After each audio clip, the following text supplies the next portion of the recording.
आदित्य ये बताइए कि ये बख्तियारपुर कहाँ से नाम ये आया? बख्तियार कौन थे? 1947 के बाद 47 के बाद भारत का विभाजन हो गया। और विभाजन होने से जो हमारा जो बॉर्डर है बदल गया, सीमा। तो एक एक जहां जहां बॉर्डर बदला है उससे हमें क्या हानि हुई है ये बताइए। राइट। इंडस्ट्रीज बिहार में कम है, ना के बराबर। उसकी वजह क्या है और क्या किया जा सकता है और उससे क्या क्या फायदे होने वाले?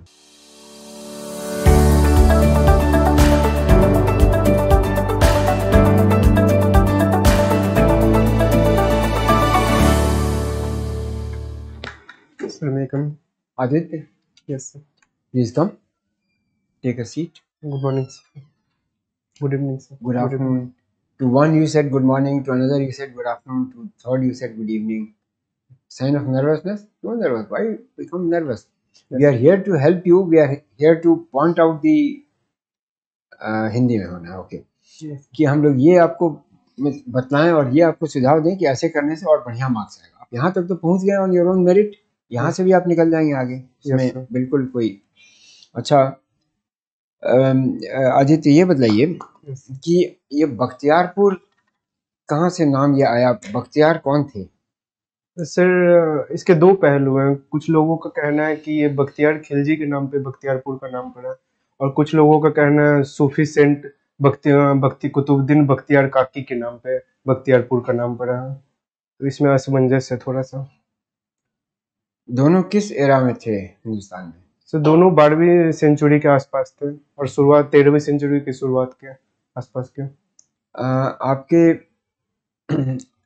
अब देखिए, हॉबी और स्पोर्ट्स आपने दोनों एक तकरीबन वही लिखा है, cricket and football, cricket and football. तो हॉबी और स्पोर्ट्स में कोई फर्क है या दोनों एक ही चीजें हैं? सर, हॉबी कुछ भी हो सकता है, स्पोर्ट्स भी हो सकता है इंक्लूडिंग, और स्पोर्ट्स तो स्पेसिफिकली सर स्पोर्ट्स ही, कोई जैसे कोई गेम में परस्यू कर रहा हूँ। हाँ। तो वही हुआ सर। तो मेरी हॉबीज और स्पोर्ट्स में भी क्रिकेट और फुटबॉल को ही ज़्यादा फॉलो करता हूँ। हॉबीज में भी जैसे मैं पार्ट टाइम में क्रिकेट और फुटबॉल खेल लिया करता हूँ, और कभी कभी टाइम मिलता है तो मैं फिक्शन बुक भी पढ़ लिया करता हूँ। बिहार को यूनिफॉर्म सिविल कोड अपने यहाँ लागू करना चाहिए या नहीं, जैसे और स्टेट्स कर रहे हैं? सर, मेरा मानना है कि अभी थोड़ा सा और समय लगना चाहिए। जैसे सेंट्रल लॉ कमीशन ने भी बोला है कि अभी जल्दबाजी होगी यूनिफॉर्म सिविल कोड लागू करना। बहुत सारे पहलू पे ध्यान रखना। डायरेक्टिव प्रिंसिपल स्टेट पॉलिसी तब से चला आ रहा, अब क्या जल्दी होगी? 50-60 साल से डिस्कस ये हो ही रहा है, अब क्या जल्दी है? इससे सुप्रीम कोर्ट ने भी यही बात कहा है कि यूनिफॉर्म सिविल कोड लागू होने चाहिए। लेकिन सर, हमें एक माहौल पहले बनाने की जरूरत है, सभी को एम्पावर करने की जरूरत है, जो लोग समझ पाए यूनिफॉर्म सिविल कोड क्या होता है। उसके बाद ही सर एक्सेप्टेबिलिटी उसकी बढ़ेगी, यही कह रहे हैं? Yes sir. ठीक है, ओके। ये वीकनेस में आपने दिया फूड हैबिट्स। क्या फूड हैबिट आपका सर, इसका क्या हानि क्या है इसका फूड हैबिट्स? सर, जैसे मुझे चटपटा oily food, trans fat including ये सब फूड काफी खाना पसंद है, जिसपे मैं सर काबू करने की कोशिश करूँ। हाल ही फिलहाल में मैंने उसको काफी हद तक कंट्रोल किया। एक समय में काफी। तो उससे क्या हार्म हो रहा था? सर, हेल्थ इफेक्ट्स हो रहे थे सर, स्टैमिना कम हो रहा था, फिजिकल फिटनेस पे भी इम्पैक्ट, मोटापा भी बढ़ रहा था सर। अच्छा, आपने डीएसपी दिया है अपना वो? Yes sir. तो डीएसपी अगर आईपीएस के थ्रू कोई आता है तो उस लेवल पर उसको कौन सी पोस्ट मिलती है, और ये इस एग्जाम के थ्रू क्या है? सर, जब कोई एक आईपीएस पोस्ट से आता है तो अंडर ट्रेनिंग में जब रहता है तो डीएसपी और एएसपी एज ए डीएसपी और एएसपी काम करते हैं, एडिशनल एसपी और deputy superintendent of police.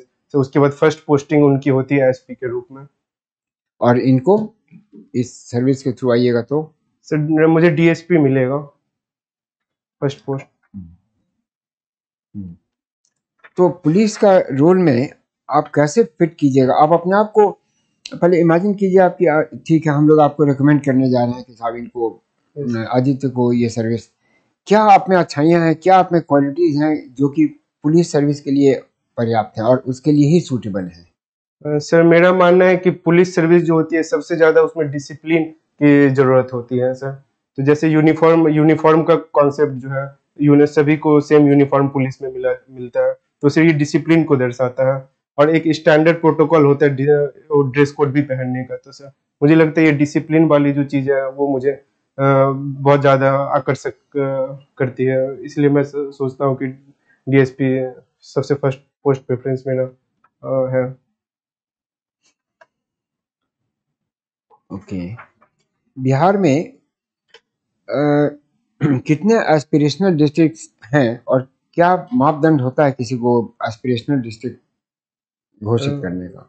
Sir NITI Aayog के हिसाब से कुछ पैरामीटर्स हैं, जैसे कि हेल्थ आउटकम्स, एजुकेशनल आउटकम्स और बेसिक इंफ्रास्ट्रक्चर, जैसे पक्का हाउसेज, पानी की सुविधा, ये सब एस्पिरेशनल डिस्ट्रिक्ट जिसमें बहुत ज्यादा पीछे हो कोई डिस्ट्रिक्ट, तो वो उसको एस्पिरेशनल डिस्ट्रिक्ट में कैटेगराइज किया जाता है। और स्मार्ट सिटी? से स्मार्ट सिटीज होता है कोई भी सिटीज में अगर डिजिटल इंफ्रास्ट्रक्चर का हम इंक्लूजन करें किसी भी सर्विस को प्रोवाइड करने में, जैसे ट्रैफिक सिस्टम में सिर्फ integrated control and command centre की हम बात करते हैं, तो सिर्फ स्मार्ट सिटी का ये कंपोनेंट हुआ डिजिटल सॉल्यूशंस किसी भी सर्विस में। बास्केट ऑफ करेंसीज जानते हैं क्या है? सर अगर मैं सही हूं तो आईएमएफ के कॉन्टेक्स्ट में ये है। डॉलर बास्केट ऑफ करेंसीज में है या नहीं? Yes sir, US dollar. अब श्योर है Yes, बास्केट ऑफ करेंसीज में? सर आईएमएफ के कॉन्टेक्स्ट में अगर आप बात कर रहे हैं तो यूएस डॉलर है सर। पांच करेंसीज है उसके अंदर यूएस डॉलर भी है। इंडियन ये जो शेयर इंडेक्स है, यस सर। शेयर इंडेक्स, ये क्या दर्शाता है? कभी कहता है लोग ये बढ़ गया, कभी घट गया, ये किन फैक्टर से प्रभावित होता है? ये सर जैसे रेट ऑफ इन्वेस्टमेंट एक चीज होती है सर, उससे अफेक्टेड होता है। जैसे ये दिखाता है कि जैसे सेंसेक्स की हम बात करें तो इंडिया के टॉप 30 कंपनी जो है उनके शेयर प्राइसेस में उछाल आया हो तो हम बोलेंगे कि उछाल हुआ है शेयर मार्केट में, और उनके शेयर प्राइसेस में अगर गिरावट आई है तो शेयर मार्केट में मंदी आई है। तो इसके कॉन्टेक्स्ट में हम टॉप 30 सेंसेक्स के कॉन्टेक्स्ट में टॉप 30 कंपनीज का हम देखते हैं, तो इससे पूरा ओवरऑल इकोनॉमी का पता चलता है कि इकोनॉमी कैसा परफॉर्म कर रही है। लास्ट क्वेश्चन ये बताइए,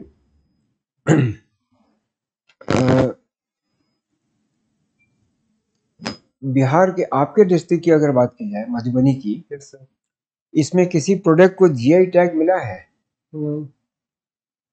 sir to be more specific Mithila makhana को मिला हुआ है, तो उसके अंदर मधुबनी जिला भी आ जाता है। जीआई टैग जिस प्रोडक्ट को देते हैं उसको कैसे प्रभावित करता है?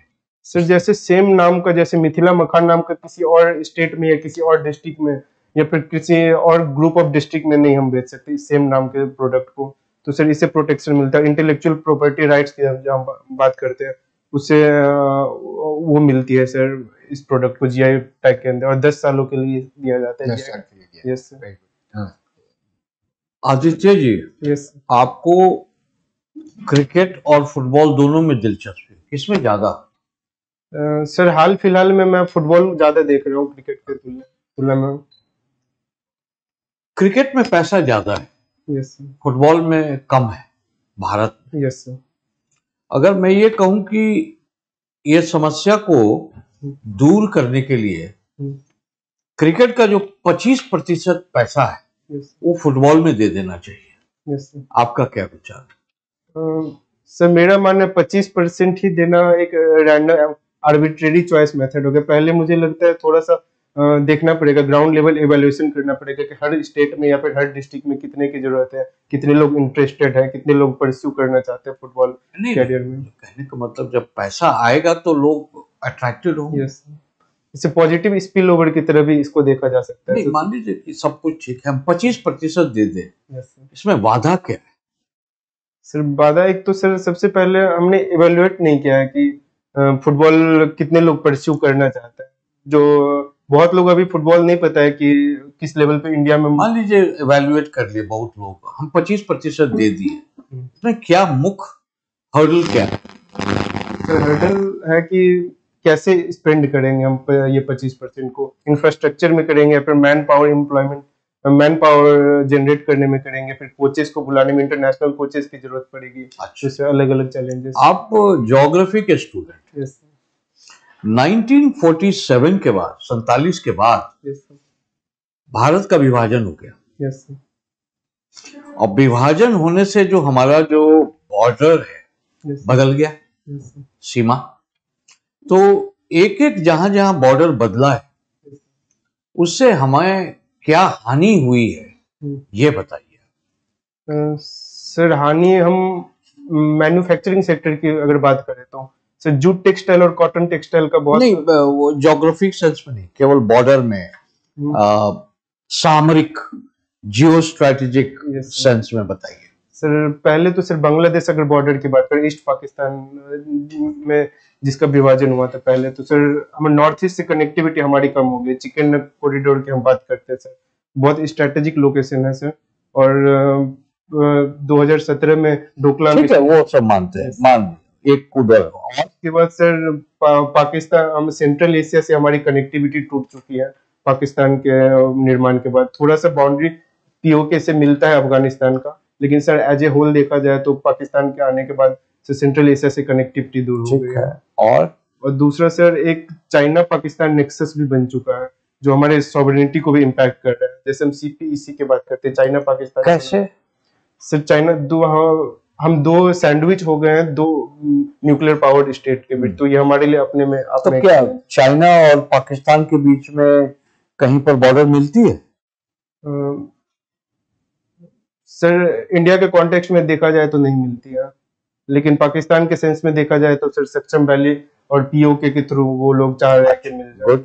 और क्या हानि हुआ है? सर साउथ ईस्ट एशिया से भी हमारी कनेक्टिविटी साउथ ईस्ट एशिया से भी हमारी कनेक्टिविटी बहुत कमजोर हो चुकी है। कैसे? सर जैसे बांग्लादेश के बाद बे ऑफ बंगाल के थ्रू हम काफी ट्रेड करते थे। बिल्कुल सही। और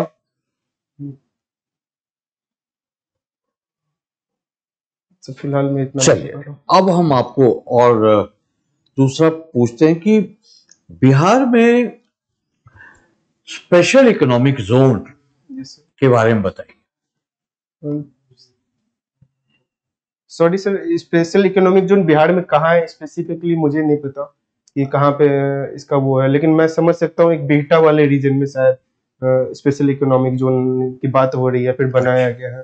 ठीक है, अनाउंसमेंट हुआ है दो जगह, एक बक्सर के पास, एक वेस्ट चंपारण। ओके, तो ये स्पेशल इकोनॉमिक जोन हो जाने से बिहार को क्या फायदा है? सर हमारा जैसे बिहार मैन्युफैक्चरिंग सेक्टर में काफी पीछे है। 20% शेयर ही बस हमारे बिहार की इकोनॉमी में मैन्युफैक्चरिंग सेक्टर का, मैन्युफैक्चरिंग को बढ़ावा मिलेगा। और सर सिर्फ बात करें मैन्युफैक्चरिंग की, मैन्युफैक्चरिंग एक स्पिल ओवर इफेक्ट जनरेट करेगा अदर सेक्टर्स पे। जैसे हम बैकवाश इफेक्ट की बात करें तो एग्रीकल्चर सेक्टर पे, और फॉरवर्ड लिंकेज और backward linkage agriculture, forward linkage service sector. और क्या सर, जैसे पलायन होता है बिहार से बहुत ज्यादा सर, इमाइग्रेशन, तो सर उसको कर्टेल करने में मदद मिलेगी, लोकल लेवल एम्प्लॉयमेंट जनरेट। और सर और पब्लिक इन्वेस्टमेंट बढ़ेगी सर, तो सर उससे क्राउडिंग ऑफ प्राइवेट इन्वेस्टमेंट बढ़ेगी। और क्या होगा उससे फायदा? सर बहुत ज्यादा इंफ्रास्ट्रक्चर बहुत बढ़िया क्रिएट होगा, इंफ्रास्ट्रक्चर कनेक्टिविटी बढ़ेगी। और क्या सर, सोशल एम्पावरमेंट की तरह भी इसे देखा जा सकता है, अलग level of sections of society. आप ये बताइए कि नेपाल का प्रधानमंत्री अभी कौन है? सर जहां तक मुझे ज्ञात है केपी शर्मा ओली जी हैं। वो कौन से पार्टी से? Sir communist party of India, Marxist Leninist. Communist party of, sorry sir, communist party of Nepal, Marxist Leninist. Marxist Leninist, इसके बारे में पढ़िएगा। ठीक है, धन्यवाद। Thank you sir. जी आदित्य, यस सर। आपको डिसिप्लिन पसंद है और यूनिफॉर्म भी आपको पसंद है? Yes sir. तो शायद कभी आपने आर्मी के लिए अप्लाई किया और डिफेंस के लिए, navy, air force?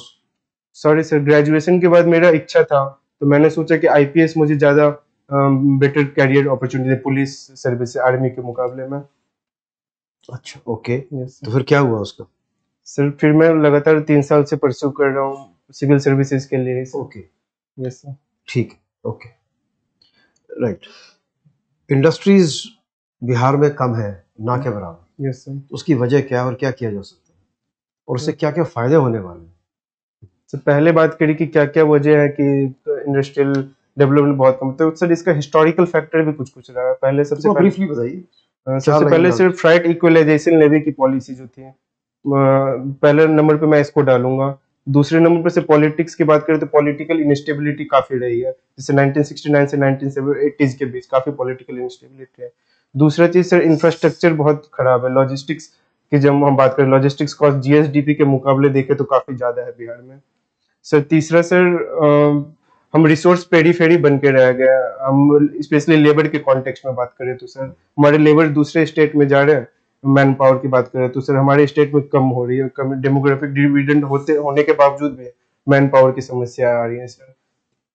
Okay, yes sir. और सर इसके सॉल्यूशंस भी सर इसी मापदंडों पे अगर मैं देखता हूँ तो सर पॉलिटिकल स्टेबिलिटी जो पिछले 15-20 सालों में सर दिखी है बिहार में, तो इसके वजह से इन्वेस्टमेंट भी काफी आ रहे हैं। बिहार बिजनेस समिट भी हुआ था सर, तो ये हुआ। और सर दूसरा सर स्किल लेवल डेवलपमेंट, जो हम बात करें स्किल इंडिया मिशन चल रहा है, उसके तर्ज पर Bihar skill development mission BSDM भी है। स्किल्ड एम्प्लॉय हम बनाने की कोशिश कर रहे हैं। तो तीसरा सर सर्विस सेक्टर के भी अगर हम बात करें तो सर स्किल इंडिया सेंटर बनने, और पटना में सर मैं नाम याद नहीं कर पा रहा हूँ sir, software technology parks of India Patna में सर उसका स्थापना की गई। और सर TCS ने भी पटना में अपना सेंटर खोला है sir. Okay. Special category status मांगता है बिहार। यस सर, बार बार से डिमांड है। Yes sir. सो उसकी वजह क्या है? सर गडगिल जी ने फॉर्मूला दिया था, उसके अंदर 5 क्राइटेरिया उन्होंने बताया था, उस पे सर बिहार कुछ मापदंडों पे खड़े उतरती है, कुछ मापदंडों पे खड़े नहीं उतरती है। तो सर जैसे कि देखा, किस पे खड़ी नहीं उतर रही? सर जैसे सबसे इम्पोर्टेंट चीज है जिसपे खड़ी नहीं उतरती, Bihar significant share of tribal population. So जिसमें बिहार में देखा जाए तो सिर्फ 1% ST पॉपुलेशन है, तो सर इस क्राइटेरिया पे खड़ी नहीं उतर पा रही है।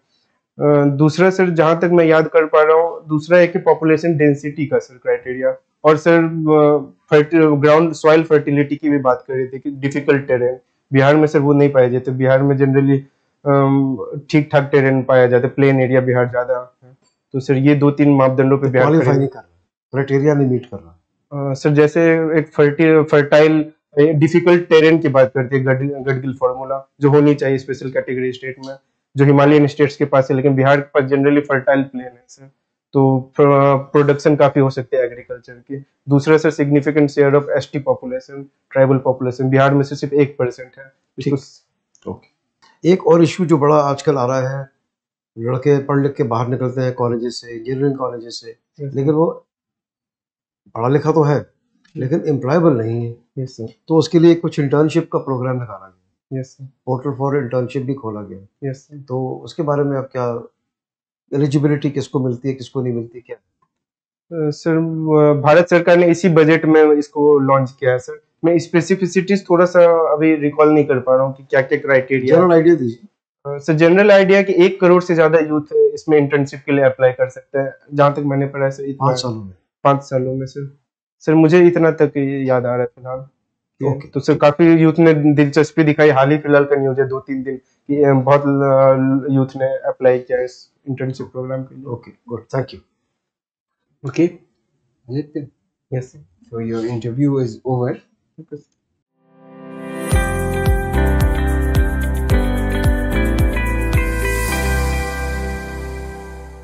अब आपको थोड़ी फीडबैक दी जाएगी। आपके हम लोगों ने जो प्रश्न पूछा है, वक्त बहुत कम है, 17 को आपका इंटरव्यू है, इसलिए बहुत ब्रॉड पॉइंट्स एक दो हम डायरी वायरी ले लीजिए। Thank you. बिहार के बैकवर्डनेस के बारे में आपसे पूछा गया, उसमें 2 सुझाव मैं दूंगा कि किसी किसी पैरामीटर में बिहार पीछे जरूर रहा है, लेकिन अब बैकवर्डनेस का टैग बिहार के साथ नहीं लगता है। बहुत सारे फैक्टर्स हम लोग अब में इमर्ज कर गए हैं। Compare to other states we have jumped ahead.